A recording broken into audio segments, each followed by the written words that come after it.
Dagdag singil sa kuryente, namumuro sa 2025. Naritong news scoop ni Kim Gomez.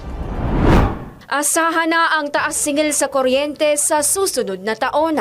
Ito'y matapos na aprubahan ng NGCP ang 70% na natitirang utang sa mga plantang nagbigay ng ancillary services noong Pebrero na nagkakahalaga ng mahigit 3 bilyong piso. Dahil dito, namumuro ang 12 centavos na dagdag singil sa kuryente mula Enero hanggang Marso ng 2025 sa Luzon consumers. Gayon din sa Visayas na magsisimula rin sa buwan ng Enero hanggang Hunyo na aabot ng 6 na buwan ang dagdag singil na 12 centavos kada kilowatt hour at 3 centavos naman ang taas singil sa mga taga Mindanao mula Enero hanggang Marso.